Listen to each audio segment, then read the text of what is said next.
Guntur TDP పార్టీలో వర్గ విభేదాలు బయటపడ్డాయి. జిల్లాలోని మంత్రి రావెల కిషోర్ బాబు మరోసారి విభేదాలకు క్యారఫ్ అడ్రస్గా నిలిచారు. గత 9 నెలలుగా మంత్రి తీవ్ర ఇబ్బందులకు గురి చేస్తున్నారంటూ కన్నీటి పర్యంతమయ్యారు జెడ్పీ చైర్పర్సన్ జానీమూన్.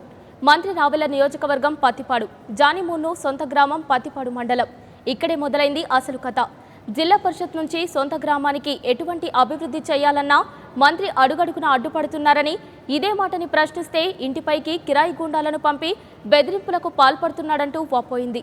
మంత్రి రావెల కిషోర్ బాబుపై ఇప్పటికే జిల్లా ఎస్పీకి ఫిర్యాదు చేశామన్నారు జానీమూన్.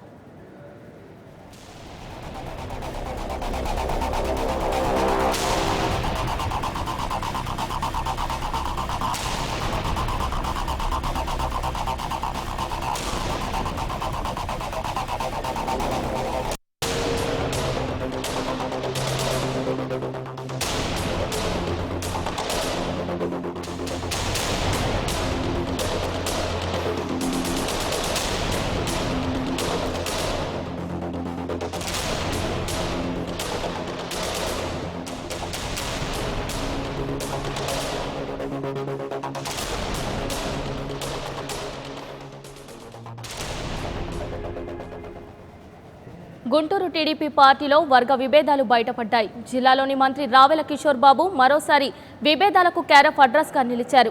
గత 9 నెలలుగా మంత్రి తీవ్ర ఇబ్బందులకు గురి చేస్తున్నారంటూ కన్నీటి పర్యంతమయ్యారు జెడ్పీ చైర్పర్సన్ జానీమూన్. మంత్రి రావెల నియోజకవర్గం పత్తిపాడు. జానీమూన్ సొంత గ్రామం పత్తిపాడు మండలం. ఇక్కడే మొదలైంది అసలు కథ. జిల్లా పరిషత్ నుంచి సొంత గ్రామానికి ఎటువంటి అభివృద్ధి చేయాలన్నా మంత్రి అడుగడుగున అడ్డుపడుతున్నారని, ఇదే మాటని ప్రశ్నిస్తే ఇంటిపైకి కిరాయి గుండాలను పంపి బెదిరింపులకు పాల్పడుతున్నాడంటూ వాపోయింది. మంత్రి రావెల కిషోర్ బాబుపై ఇప్పటికే జిల్లా ఎస్పీకి ఫిర్యాదు చేశామన్నారు జానీమూన్. దీనిపై మరింత సమాచారాన్ని మా ప్రతినిధి సాంబా అందిస్తారు. సాంబా, చెప్పండి. అని చెప్పేసి ఆవేదన వ్యక్తం చేస్తూ ఉన్నారు జిల్లా చైర్పర్సన్ జానీమూన్. అదేవిధంగా ప్రతి పనిలో ఏది అభివృద్ధి పని చేసినా కూడా ప్రధానంగా కూడా మంత్రి అడ్డుంటున్నాడు. ఒక పక్క ఇది సొంత పార్టీకి సంబంధించిన సమస్య అని చెప్పుకోవచ్చు. ముఖ్యంగా చూసుకున్నట్లయితే ఇద్దరు కూడా ఒక పార్టీలోనే ఉన్నారు. ఒక పక్క జిల్లా పరిషత్ చైర్మన్గా జానీమూన్ కొనసాగుతూ ఉన్నారు. అదేవిధంగా మంత్రిగా రావెల కిషోర్ బాబు కొనసాగుతూ ఉన్నారు. ప్రధానంగా కూడా వీరిద్దరి మధ్య వివాదం చోటు చేసుకుందని చెప్పుకోవాలి. ముఖ్యంగా ప్రతి పనిలో కూడా అడ్డుపడుతున్నారని చెప్పి కూడా కన్నీరు గార్చుకుంటా ఉన్నారు జానీమూన్ గారు. ప్రధానంగా వీళ్ళ మధ్య ఉన్నటువంటి సమస్య ఏంటి, ప్రధానంగా అసలు ఏం జరుగుతూ ఉంది, అసలు జిల్లాలో నెలకొన్నటువంటి రాజకీయ పరిస్థితులు ఏంది, అదే విషయంపై మాట్లాడడానికి మనతో పాటు జానీమూన్ గారు ఉన్నారు. చెప్పండి, ప్రధానంగా మంత్రి రావెల కిషోర్ బాబు మిమ్మల్ని ఇబ్బంది పెడతా ఉన్నారని చెప్తున్నారు. ఏ విధంగా ఇబ్బంది పెడతా ఉన్నారు, అసలు ప్రధాన సమస్య ఏంటి? ముఖ్యంగా తీసుకుంటే ప్రతి ఒక్క అభివృద్ధి పనిలో కూడా, ఎందుకంటే ముఖ్యంగా మాది కాకుమాను మండలం, మా విలేజ్ కొమ్మూరు.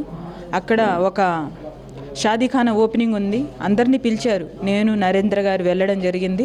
ఆ టైంలో మినిస్టర్ గారు రావెల కిషోర్ బాబు గారు రేపు వస్తారని చెప్పి అందరూ చెప్పడం వల్ల మేము వెనుదిరిగి వచ్చిన తర్వాత వెంటనే 1 గంటకే మినిస్టర్ గారు వచ్చేసి ఓపెనింగ్ చేయడం అనేది జరిగింది. అది మా ఓన్ గ్రామం, మైనార్టీస్ కదండి. ఈ షాదీఖానా అంటే ముఖ్యంగా మైనార్టీస్ది. ఆ విధంగా ప్రతి ఒక్క కార్యక్రమం, అభివృద్ధి పనులు అంటే రోడ్స్, ఒక ముఖ్యంగా తీసుకుంటే ఒక నీరు చెట్టు కార్యక్రమంలో కానివ్వండి, రోడ్స్ వేసే విషయంలో కానివ్వండి, సర్పంచ్ దగ్గర మీ లెటర్ తీసుకోలేదుగా అసలు రోడ్డు ఎలా వేస్తారనే విధంగా ఆపడం కూడా జరుగుతుంది. మేము జెడ్పీ నుంచి ఫండ్ ఇచ్చినా కూడా చేసుకోలేని పరిస్థితి మా విలేజ్లోనే నెలకొందంటే చూసుకోండి ఏ విధంగా మమ్మల్ని టార్చర్ చేస్తూ ఉన్నారు. ప్రధానంగా కూడా చూసుకున్నట్లయితే ఇద్దరు ఒకటే పార్టీలో ఉన్నారు. ఇద్దరు అంటే జిల్లాకి అంటే ప్రతి అభివృద్ధి పనిలో ఇద్దరు తోడు ఉండాలి. మరి ఈ సమస్య ఎందుకు నెలకొంది? అంటే మంత్రి ప్రధానంగా కూడా మిమ్మల్ని టార్గెట్ చేయడానికి కారణం ఏంటి? ముఖ్యంగా టార్గెట్ చేయడానికి కారణం నాకు అనిపిస్తూ ఉంది, కాన్స్టిట్యున్సీలో అయితే మినిస్టర్ గారికి మంచి పేరు రాలేదు ఇప్పుడు దాకా కూడా. నాకు ఆ మంచి పేరు ఎక్కడొస్తుందో అని చెప్పి అది కూడా ఒక కారణం అయి ఉండొచ్చేమో అని చెప్పి అనుకుంటూ ఉన్నాను. అదేవిధంగా నెక్స్ట్ వీళ్ళు మంచి పేరు తెచ్చుకుంటే, అంటే మాది కమ్యూనిటీ బీసీ, వారిది ఎస్సీ అయినప్పటికి కూడా ఎందుకు భయపడుతున్నారో, లేకపోతే కావాలని చెప్పి ఎస్సీలు కూడా బీసీలను ఏ విధంగా అయినా సరే టార్చర్ చేయొచ్చు అని చెప్పి నిరూపించడానికి చేస్తున్నారు అనేది నాకైతే అర్థం కావట్లేదండి.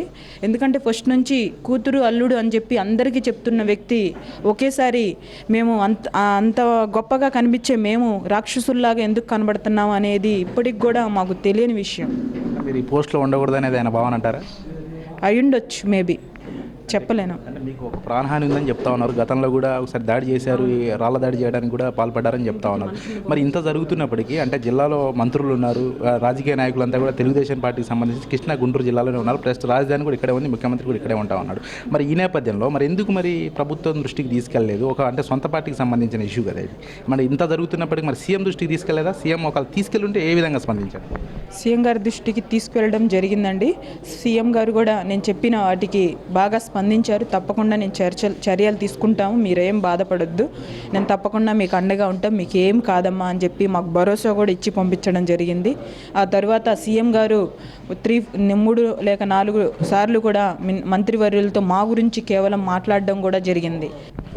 మొత్తంగా చూసుకున్నట్లయితే ప్రతి పనిలో కూడా అడ్డుపడతా ఉన్నాడు. అదేవిధంగా అతనితో ప్రాణహాని ఉంది. అయితే ఈ విషయంపై అధిష్టానంతో కూడా మాట్లాడడం జరిగింది. ఈ విషయానికి సంబంధించి ముఖ్యమంత్రి కూడా ఫేవర్గా చెప్పడం జరిగింది. ఒక పక్క మంత్రులతో కూర్చొని మాట్లాడదామని చెప్పినప్పటికీ కూడా అతను రాకుండా తప్పించుకొని పరిస్థితి కనపడతా ఉంది. ఒక పక్క ప్రతి పనిలో అడ్డుపడతా ఉన్నాడు. అంటే ఈ యొక్క మీడియా సమావేశం అంటే పార్టీకి వ్యతిరేకం కాదు, ఈ యొక్క మీడియా సమావేశం ఏర్పాటు చేసి చెప్పడానికి అంటే కేవలం అంటే మండలంలో ఉన్నటువంటి అభివృద్ధికి మేము కాదు కారణం, మంత్రి అడ్డుపడతా ఉన్నాడు, స్థానికంగా ఉన్నటువంటి మంత్రి అడ్డుపడతా ఉన్నాడు, అందుకే మేము చేయలేకపోతా ఉన్నాం అనేది ప్రజలకు తెలియజేయడం కోసం మీడియా సమావేశం పెట్టినామని చెప్తాను. అదేవిధంగా మంత్రితో వాళ్ళకి కుటుంబ సమేతంగా కూడా ప్రాణహాని ఉంది. ఖచ్చితంగా కూడా దీన్ని చంద్రబాబు నాయుడు అదేవిధంగా ఇక్కడ ఉన్నటువంటి ప్రజలు అర్థం చేసుకొని దీనికి పరిష్కారం చూపాలి అని చెప్పి కూడా జిల్లా చైర్పర్సన్ జానీ చెప్తా ఉన్నారు. కెమెరా పర్సన్ సంజయ్తో సాంబశివరావు, 99 టీవీ, గుంటూరు.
గుంటూరు టీడీపీ పార్టీలో వర్గ విభేదాలు బయటపడ్డాయి. జిల్లాలోని మంత్రి రావెల కిషోర్ బాబు మరోసారి విభేదాలకు క్యారఫ్ అడ్రస్గా నిలిచారు. గత 9 నెలలుగా మంత్రి తీవ్ర ఇబ్బందులకు గురి చేస్తున్నారంటూ కన్నిటి పర్యంతమయ్యారు జెడ్పీ చైర్పర్సన్ జానీమూన్. మంత్రి రావెల నియోజకవర్గం పత్తిపాడు, జామిన్ గ్రామం పత్తిపాడు మండలం. ఇక్కడే మొదలైంది అసలు కథ. జిల్లా పరిషత్ నుంచి సొంత గ్రామానికి ఎటువంటి అభివృద్ధి చేయాలన్నా మంత్రి అడుగడుగున అడ్డుపడుతున్నారని, ఇదే మాటని ప్రశ్నిస్తే ఇంటిపైకి కిరాయి గుండాలను పంపి బెదిరింపులకు పాల్పడుతున్నాడంటూ వాపోయింది. మంత్రి రావెల కిషోర్ బాబుపై ఇప్పటికే జిల్లా ఎస్పీకి ఫిర్యాదు చేశామన్నారు జానీమూన్. దీనిపై మరింత సమాచారాన్ని మా ప్రతినిధి సాంబ అందిస్తారు. చూసుకున్నట్లయితే గుంటూరు జిల్లా టీడీపీ లో వర్గపోరు మరొకసారి బగ్గుమన్నదని చెప్పుకోవాలి. ముఖ్యంగా చూసుకున్నట్లయితే టీడీపీలో ఈ యొక్క వర్గపోరు ఎక్కడికి దారి తీస్తుందో అర్థం కాని పరిస్థితి కనపడతా ఉంది. ముఖ్యంగా ఏదైతే ఈ చూసుకున్నట్లయితే మంత్రి వర్సెస్ జిల్లా పరిషత్ చైర్పర్సన్ జానీమూన్, వీళ్ళిద్దరి మధ్య కూడా ఈ వర్గ విభేదాలు బగ్గుమన్నాయని చెప్పుకోవచ్చు. ముఖ్యంగా చూసుకున్నట్లయితే గత కొంతకాలంగా కూడా జిల్లా పరిషత్ చైర్పర్సన్ జానీమూన్ ని తీవ్ర స్థాయిలో ఇబ్బంది పెడుతున్నాడంటూ కూడా జానీమూన్ ఈ రోజు ఆవేదన వ్యక్తం చేస్తున్న పరిస్థితి కనపడతా ఉందని చెప్పుకోవచ్చు. ముఖ్యంగా ఈ రోజు మనం చూసుకోవచ్చు, ప్రధానంగా కూడా చూసుకున్నట్లయితే ఈ రోజు జానీమూన్ కన్నీటి పర్వతమైన పరిస్థితి నెలకొందని చెప్పుకోవాలి. ప్రధానంగా చూసుకున్నట్లయితే ఏదైతే ఇద్దరిది కూడా మనం ప్రస్తుతం ఎమ్మెల్యే పత్తిపాడు కాన్స్టిట్యూన్సీ నుంచి అతను ఎమ్మెల్యేగా పనిచేస్తా ఉన్నాడు. అదేవిధంగా జిల్లా పరిషత్ చైర్పర్సన్ గా ఉన్నటువంటి జానీమూన్ కూడా ప్రస్తుతం అదే కాన్స్టిట్యున్సీలో అదే కాన్స్టిట్యున్సీకి సంబంధించినటువంటి వ్యక్తి, అక్కడ ఉన్నటువంటి కాకుమాన్కు సంబంధించినటువంటి వ్యక్తి. ముఖ్యంగా చూసుకున్నట్లయితే జానీమూన్కు సంబంధించి ప్రతి ఒక్క పనిలో కూడా అడ్డుపడుతున్నట్టుగా జానీమూన్ ఆవేదన వ్యక్తం చేస్తున్న పరిస్థితి నెలకొందని చెప్పుకోవాలి. ఇప్పటికే ఆ జానీమూన్కు సంబంధించి ప్రతి పనిలో అడ్డుపడటమే కాకుండా తనను హత్య చేస్తానంటూ కూడా బెదిరింపులకు పాల్పడుతున్నట్టుగా జానీమూన్ ఆవేదన వ్యక్తం చేశారు. అయితే గత 9 నెలలుగా కూడా ఈ బాధ అనుభవిస్తున్నట్టుగా ఆ జానీమూన్ ఆవేదన వ్యక్తం చేసిన పరిస్థితి అయితే నెలకొందని చెప్పుకోవాలి. అయితే ప్రధానంగా కూడా చూసుకున్నట్లయితే అక్కడ ఏదైనా ఒక అభివృద్ధి కార్యక్రమాల్లో జానీమూన్ పాల్గొన్నప్పటికీ ఆ అభివృద్ధి కార్యక్రమాలకు అడ్డుపడటమే కాకుండా వీళ్ళపై రాళ్ల దాడి చేయడానికి కూడా అతను ముందు చర్యలు తీసుకుంటున్నాడని, అదేవిధంగా అక్కడ కొంతమంది కిరాయి గుండాలను కూడా ఏర్పాటు చేసి రాళ్ల దాడి చేయడానికి కూడా పాల్పడుతున్నాడంటూ కూడా జానీమూన్ ఈ రోజు మీడియా ముందు ఆవేదన వ్యక్తపరిచారు. అయితే గత కొంతకాలం క్రితం తన ఇంటిపైకి ఒక 20 మందిని కత్తులు కొడవలతో పంపించి కూడా బెదిరింపులో పాల్పడ్డాడని చెప్పి కూడా జానీమూన్ ఈ రోజు ఆవేదన వ్యక్తం చేశారు. ముఖ్యంగా గత కొంతకాలంగా కూడా ఈ యొక్క సమస్య వస్తున్నప్పటికీ ఇదే విషయానికి సంబంధించి స్థానికంగా ఉన్నటువంటి జిల్లా అధ్యక్షులు జీవి ఆంజనేయులు, అదేవిధంగా మంత్రి పత్తిపాటి పుల్లారావు దృష్టికి తీసుకెళ్లినప్పుడు ఇదే అంశానికి సంబంధించి వీళ్ళిద్దరి మధ్య ఒక సఖ్యత కుదర్చడానికి ప్రయత్నించినప్పటికీ మంత్రి రావెల కిషోర్ బాబు అతను తప్పించుకొని వెళ్తున్నాడని చెప్పి కూడా జానీమూన్ చెప్పడం జరిగింది. దీనికి సంబంధించి ఏదైతే నారా లోకేష్ కూడా చెప్పడం జరిగింది. ఇదే అంశానికి సంబంధించి ముఖ్యమంత్రి దృష్టికి తీసుకెళ్లినప్పటికీ ఇదే అంశానికి సంబంధించి మంత్రికి చెప్పినా కూడా ముఖ్యమంత్రి మాటలు కూడా ఏమాత్రం కూడా లెక్క చేయలేదు. మళ్ళీ అదే పరిస్థితి కొనసాగిస్తా ఉన్నాడు. అది ఎంపీడీఓల ఏదైతే ట్రాన్స్ఫర్స్ ఉంటాయో ట్రాన్స్ఫర్ కి సంబంధించి పూర్తిగా కూడా జిల్లా పరిషత్ చైర్పర్సన్ ఆధీనంలో జరుగుతాయి. దీనికి సంబంధించి రైట్ సాంబా, చెప్పండి, రావెల కిషోర్ గారు ఈమె మీదే టార్గెట్ చేస్తున్నారా, ఇంకెవరిపైన ఇలానే చేస్తున్నారా? ముఖ్యంగా ఏదైతే ఈ చూసుకున్నట్లయితే ప్రధానంగా కూడా ఈ మిగతా విషయాలు అయితే నాకు తెలియదు. నన్నైతే ప్రస్తుతానికి టార్గెట్ చేస్తా ఉన్నాడు. అదేవిధంగా పత్తిపాడు నియోజకవర్గంలో మంత్రి రావెల కిషోర్ బాబుకి పూర్తి వ్యతిరేకత వచ్చింది. ప్రజల నుంచి కూడా తీవ్ర ఇబ్బందులు ఎదుర్కొంటా ఉన్నారు. ప్రజల నుంచి కూడా ఒక అసంతృప్తి వ్యక్తం అవుతా ఉంది. అతని పాలన కరెక్ట్గా లేదనేది ప్రజల నుంచి ఒక అభిప్రాయం. అంటే ఆ కాన్స్టిట్యున్సీలో ఏదైనా అభివృద్ధి పనులు మేము చేస్తే అంటే మాకు పేరు ఎక్కడ వస్తుందో అని అతను ఈ విధంగా పాల్పడతా ఉన్నాడు. కొన్ని పనులు వేరే పనులు చెప్పినప్పటికీ కూడా అతనికి ఈ కరెక్ట్గా లేనప్పటికీ నేను దాన్ని కొంత వ్యతిరేకిస్తే దాన్ని కూడా దృష్టిలో పెట్టుకొని ఈ రకంగా మమ్మల్ని ఇబ్బందికి గురి చేస్తా ఉన్నాడని చెప్పి కూడా జానీమూన్ ఈ రోజు ఆవేదన వ్యక్తపరిచారు. అదేవిధంగా తనకి సంబంధించి అంటే జిల్లాలో గతంలో కూడా వివాదాలకి కేరపట్రస్ గా మంత్రి రావెల కిషోర్ బాబు మారారని చెప్పుకోవాలి. మనం ప్రతిసారి చూసుకోవచ్చు 2.5 కాలంలో చాలా వివాదాల్లో కూడా మంత్రి రావెల కిషోర్ బాబు ఉన్న పరిస్థితి మనకు తెలుసు. తన కుమారుడి విషయం కావచ్చు, అదేవిధంగా మొన్న జనచైతన్య యాత్రలో గ్రామస్తులు అడ్డం తిరిగిన పరిస్థితి కావచ్చు, ఇవన్నీ కూడా ప్రస్తుతం అతనికి ఈ వివాదాలకు చెప్పండి, చంద్రబాబు నాయుడు గారికి లోకేష్ గారికి కంప్లైంట్ చేసినా కూడా ఇలా చేయడంపై ఏమనుకోవచ్చు? చూసుకోవచ్చు. ఎందుకంటే ఇప్పుడు ఇద్దరు ఒకటే పార్టీకి సంబంధించిన వ్యక్తులు, ఇద్దరు కూడా ఒక పార్టీలోనే ప్రస్తుతం కొనసాగుతూ ఉన్నారు. ఇద్దరు ఒక పదోన్నతిలో ఉన్నారు. అటు చూసుకున్నట్టయితే రావెల కిషోర్ బాబు మంత్రిగా వ్యవహరిస్తున్నారు, ఈమె జిల్లా పరిషత్ చైర్పర్సన్ గా వ్యవహరిస్తున్నారు. ఇద్దరు కూడా పార్టీకి అనుకూలంగా పోవాల్సిన అవసరం ఉంటుంది. అదేవిధంగా అక్కడ జరిగేటువంటి అభివృద్ధి కార్యక్రమాలు ఏవైతే ఉన్నాయో వాటిని అన్నింటినీ కూడా ఆధీనంలో తీసుకొని పార్టీకి పేరు వచ్చే విధంగా, మంచి పేరు వచ్చే విధంగా అభివృద్ధి కార్యక్రమాల్లో పాల్గొనాలి. అటువంటిది వీళ్ళిద్దరే ఈ రకంగా గొడవ పడడం, దానికి ముఖ్యమంత్రి చెప్పినప్పటికీ కూడా వినకపోవడం, ఇవన్నీ కూడా కొంత ఆలోచించదగ్గ విషయాలు అన్నట్టు మరి పార్టీకి వ్యతిరేకంగా పోతున్నాడా మంత్రి, మరి ఎందుకు ప్రధానంగా కూడా జానిమూని టార్గెట్ చేశాడు, ఇవన్నీ కూడా ప్రస్తుతం జిల్లాలో చర్చనీయాంశమని అని చెప్పుకోవాలి. ముఖ్యంగా మరి 9 నెలల పాటు అనుభవించి ఈ రోజు ఒక ప్రెస్ మీట్ పెట్టి సొంత పార్టీల వ్యక్తిపై ఆరోపిస్తున్నారంటే అక్కడ సమస్య ఏ విధంగా ఉందో మనం ఇట్లా అర్థం చేసుకోవచ్చు. మరి ముఖ్యంగా రావెల కిషోర్ బాబు తీవ్ర స్థాయిలో, ఎందుకంటే ఆమె ఒకటే చెప్తుంది, అయితే పార్టీకి మేము ఎంతో రుణపడి ఉంటాము, పార్టీ మాకు చాలా ప్రాధాన్యత ఇచ్చింది, అటువంటిది పార్టీని మేము విమర్శించట్లేదు, పార్టీ అంటే ముందు పార్టీలో పనిచేయాలంటే మా ప్రాణాలు దక్కాలి కదా, రేపు పొద్దున మా ప్రాణానికి ప్రాణహారం ఉంది, మంత్రి మమ్మల్ని చంపించే ప్రయత్నం చేస్తా ఉన్నారు, మరి ఈ నేపథ్యంలో మా ప్రాణం పోయినాక పార్టీకి పనిచేసిన ఉపయోగం ఉండదు కదా, బతుకుంటేనే కదా పార్టీకి పనిచేసేది అని చెప్పి కూడా వాళ్ళు ఆవేదన వ్యక్తం చేస్తున్న పరిస్థితి కనపడతా ఉంది. మరి ఈ నేపథ్యంలో మరి దీన్ని ఏ విధంగా ముందుకు తీసుకెళ్తారు, మరి పార్టీ అధిష్టానం దీన్ని ఏ విధంగా తీసుకుంటారు, మరి ఏం జరగబోతుంది అనేది మా అందరికీ కూడా ఇప్పుడు ఆసక్తికర విషయం అని చెప్పుకోవచ్చు. ఎందుకంటే గతంలో కూడా ఆర్యవైశ్యుల నుంచి కూడా కొంత మరి జానిమూన్ చైర్పర్సన్ గా ఉన్నప్పటి నుండి ఇలా బిహేవ్ చేస్తున్నారా, లేకపోతే అంతకు ముందు నుండి ఏమైనా విభేదాలు ఉన్నాయా? అంటే అంత వాళ్ళతో ఉండటం మంచిగానే ఉంటూ ఈ రకంగా ప్రవర్తిస్తున్నాడు అనేది వాళ్ళ వాదన. ఎందుకంటే గత 9 నెలలుగా కూడా ఇదే పరిస్థితి నెలకొంటా ఉంది. 9 నెలలుగా అక్కడ ఉన్నటువంటి ఒక అభివృద్ధి కార్యక్రమంలో మేము వెళ్ళడం వల్ల అక్కడ అభివృద్ధి కార్యక్రమాలకు కూడా ఎవరిని హాజరు కాకుండా, అక్కడ ఉన్నటువంటి అధికారులను కూడా ఎవరిని సపోర్ట్ చేయకుండా ఈ రకంగా ఇబ్బంది పెడతా ఉన్నాడు. అయితే గత 9 నెలలుగా కూడా ఇటువంటి ఇబ్బందిని మేము ఎదుర్కొంటామని చెప్పి కూడా జానిమూన్ చెప్పడం జరిగింది. మరి ఈ నేపథ్యంలో అంటే ప్రధానంగా కూడా చూసుకున్నట్లయితే మరి ఈ వివాదం అనేది గత 9 నెలలుగా కూడా వీళ్ళకి కొనసాగుతున్నట్టుగా మనకు తెలుస్తున్నటువంటి సమాచారం. వివాదాన్ని 9 నెలలుగా కూడా ఇదే రకంగా ముందుకు పోతా ఉంది. అయితే ముఖ్యంగా ప్రధానంగా 9 నెలల నుంచి టార్గెట్ చేయడానికి, అంటే పదవి నామా చెప్పిన విషయాల ప్రకారం మరి పదవి నుంచి తప్పించి వాళ్ళకి సంబంధించిన వ్యక్తులను ఎవరైనా జెడ్పీ చైర్పర్సన్ గా చేసుకోవాలనేది మంత్రి ఉద్దేశంగా కనబడతా ఉంది. అందుకే ఆయన పదవి నుంచి తప్పించాలనే ఉద్దేశంతో ఇది అంతా కూడా చేస్తా ఉన్నాడు, అందుకే ఇబ్బందులకు గురి చేస్తా ఉన్నాడు. అతను మంత్రి స్థానంలో ఉండడం బట్టి అధికారులు కూడా ఏం చేయలేని పరిస్థితి, అధికారులు కూడా మాకు సహకరించట్లేదు. మరి దీనిపై మిగిలిన కార్యకర్తలు కానీ మంత్రులు కానీ ఏమైనా స్పందిస్తున్నారా?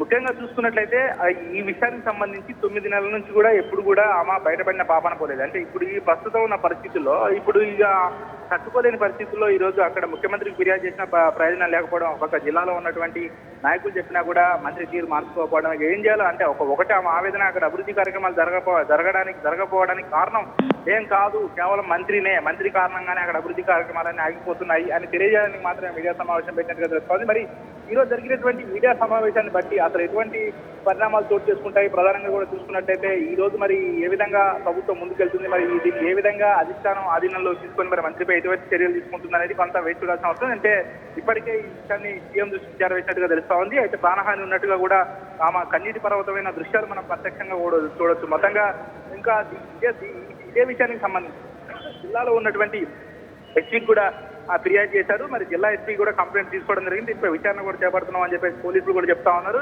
ఖచ్చితంగా కూడా ప్రాణహాని ఉంది, మాకు సెక్యూరిటీ కల్పించాలని చెప్పి కూడా పోలీసులను ఆశ్రయించారు. అయితే ప్రధానంగా మరి దీనికి సంబంధించి పోలీసులు కూడా ప్రస్తుతం విచారణ చేపట్టి ముందుకు కొనసాగుతున్నట్టుగా తెలుస్తా ఉంది. మరి ఈ రోజు జరిగినటువంటి పరిణామాలు మరి టీడీపీలో ఒక పక్క ఆర్యవైశ్యుల నుంచి ఇప్పటికీ వ్యతిరేకత ఉన్న నేపథ్యంలో మరి మైనార్టీల ఈ రకంగా జరిగితే మాత్రం మైనార్టీ ముస్లింల ఓట్లు కూడా కోల్పోయే అవకాశం ఉంది కాబట్టి టీడీపీ మరి దీన్ని ఏ విధంగా ఆధీనంలో తీసుకుంటుంది, మరి టీడీపీ ప్రభుత్వం మరి దీన్ని ఏ విధంగా ఆధీనంలో తీసుకొని ముందుకు తీసుకెళ్తా ఉంది, మరి ఇద్దరిని సఖ్యతని వీళ్ళిద్దరి మధ్య ఏర్పడినటువంటి విభేదాలు ఏ విధంగా తొలగిపోతాయని కొంత ఆసక్తికరంగా మారిన విషయం అని చెప్పుకోవచ్చు. ప్రధానంగా దీనికి సంబంధించి 9 నెలలుగా ఇలా చేస్తున్నప్పటికీ ఏ ఒక్కరు స్పందించకపోవడంపై ఏమనుకోవాలి? అంటే అతను ఏం జరుగుతుందిలే, నేను మంత్రిగా ఉన్నాను అనే ఒక ఉద్దేశంతో ఈ రకంగా ముందుకు వెళ్తున్నాడు అనేది జానిమూన్ వాదన. ప్రధానంగా కూడా చూసుకున్నట్లయితే ప్రస్తుతం ఉన్న పరిస్థితుల్లో అక్కడ ఉన్నటువంటి స్థితిగతుల గురించి కూడా ముఖ్యమంత్రికి చెప్పినప్పటికీ కూడా కనీసం వాళ్ళు పట్టించుకోవట్లేదు. కేవలం అంటే పట్టించుకోకపోవడం కారణంగానే ఎవరు మంత్రి ఇవన్నీ కూడా ఏ మాటలు కూడా లెక్క చేయకపోవడం కారణంగానే కేవలం విషయాలన్నీ కూడా ప్రజలకు చేయాలనేదే వాళ్ళ ఉద్దేశం. అందుకని చెప్పేసి ఈరోజు ప్రెస్ మీట్ పెట్టి మరి ప్రజలకు తెలియజేయాలన్న ఉద్దేశంతో మీడియా సమావేశం ఏర్పాటు చేసినాను కూడా జానిమూన్ చెప్పడం జరిగింది. ఈ నేపథ్యంలో ప్రస్తుతం ఈ యొక్క వివాదం కొనసాగుతుందని చెప్పుకోవాలి. ముఖ్యంగా దీనికి సంబంధించి ప్రస్తుతం విచారణ కొనసాగుతా ఉంది. జిల్లాలో కొంత ఇబ్బందికరమైన వాతావరణం నెలకొందని చెప్పారు. ప్రస్తుతం ఏ విధంగా ఉంటుందనేది మనం వేచి చూడాలి. Right, thank you Sambasivarao.